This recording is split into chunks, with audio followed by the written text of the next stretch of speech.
I mean, that's a whole other discussion we can have. And I'll certainly tell you, in my time as a prosecutor, and I'm an old prosecutor, we have a lot of these sentencing options available. And I think that we currently use those sentencing options to the best of our ability and to the best credit that we have them.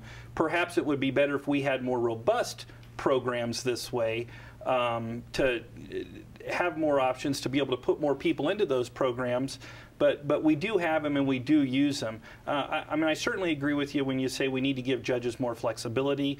I think we have a well-trained judiciary, well-trained prosecutor's office, and they need to have the tools in their toolbox to be successful, or the greatest number of tools. But isn't that what got us in the problem? Wasn't there this thought that judges are being too light on criminals? So 20 years ago we started changing all that around, and we're going to force judges to do the right job.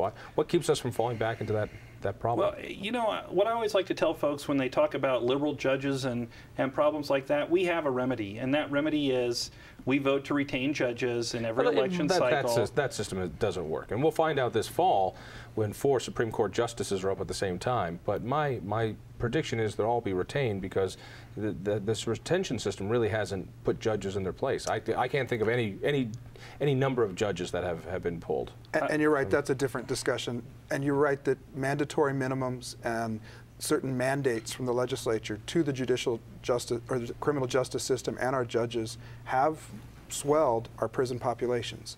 And so the recommendations that have come forward this year, the bill that we'll be carrying, really will look at stepping back a little bit from the severity of the criminal sanctions for certain possession offenses, with an eye towards redirecting some of our resources into these evidence-based practices that work, that save us money. Like what? Give me a couple examples. What works? Community-based drug treatment. Again, dealing with addiction as a medical issue and not something that just lands you in prison. Going to the root cause of their behavior.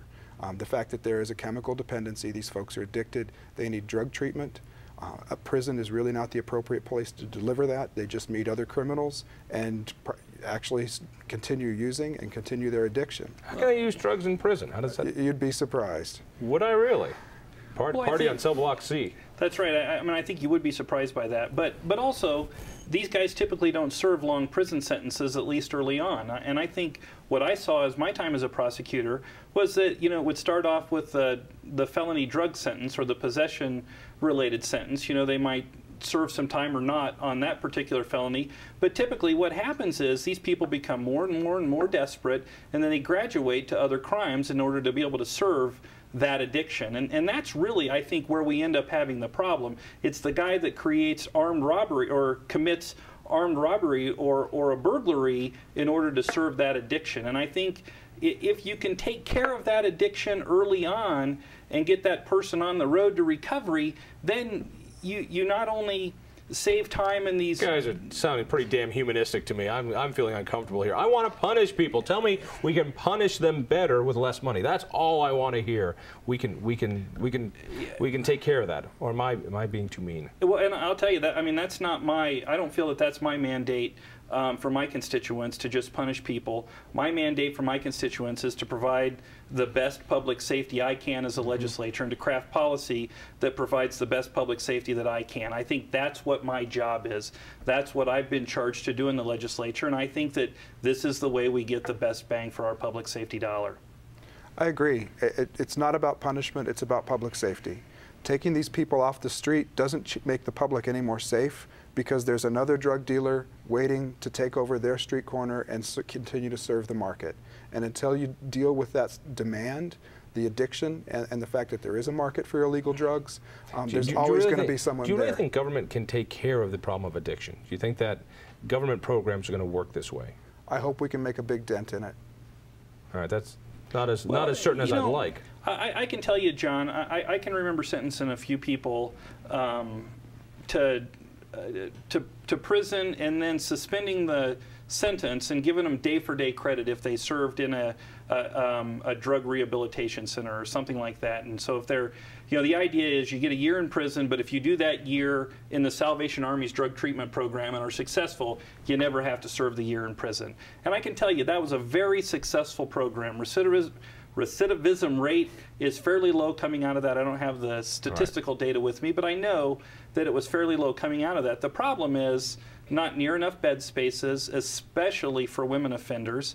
We only had one place to send them in the entire state of Colorado, and that's to Denver. Wait list might be 6, 8, 10, 12 weeks long, where the only option is either you get out, commit more drug offenses, or stay in jail on the public dole waiting for your chance to get into the program. Talk to me about the money side of this. It seems to me that now with the budget so tight, this is an opportune time to force people to have this conversation. And as we Republicans know, there are a lot of Republicans who are big law and order junkies, and they don't want to be seen soft as crime. And anything that smells of sentencing reform makes it soft on crime. I don't see it as soft on crime. I see it as a more effective way of doing this. Is the time ripe? Absolutely. I mean, the time is overdue, but there's no moment like a budget crisis to present those kinds of opportunities. But I think we need to be really clear. We're not doing this just to save the state money. We would really like to see us spend our money smarter, to take some of those resources that are right now just being used on prison cells and instead be used to get people on that road to recovery that Representative Waller just talked about. And that in the long run, that will cut down the recidivism rate. Dealing with their addiction now will prevent them from becoming the person that knocks off a liquor store next week and saves us money in the long run.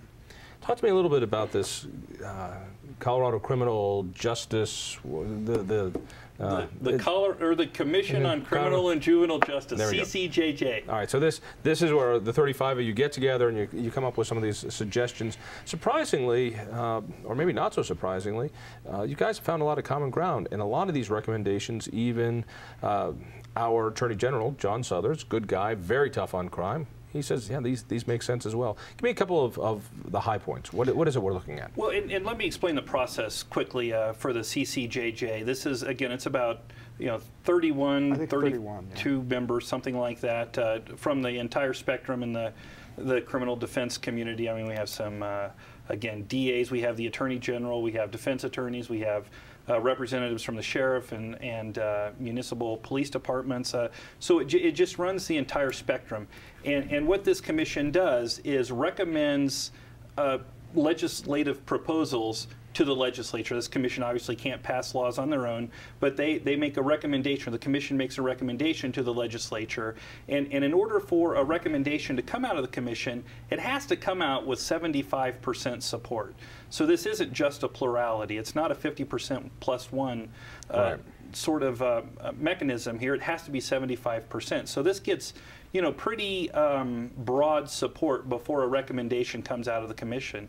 And yeah, absolutely, there have been many of the DAs and the Attorney General has been able to come together with the state public defender to... All right, so, I'll buy it. I'll buy it that everyone's on most agreement. What are the big points? What is it that's going to happen? What's going to change, do you think? Well, this year the big points were drug sentence reform and looking specifically at possession-related drug offenses. We said, look, how can we get the best bang for our public safety dollar when it came to possession-related drug offenses? And some of the specific proposals, right now it's a Class 6 felony to possess less than a gram of, say, cocaine or methamphetamine or any other Schedule II controlled substance.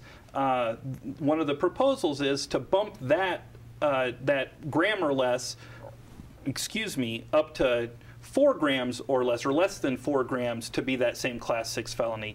Anything now over 4 grams would be a Class 4 felony, whereas before anything over 1 gram would have been a Class 4 felony. That's one of the big proposals. So is it just a matter of saying, all right, you have to have more drug with you when you get caught, and then in order to get bumped up to the higher level? Is that really the key to this?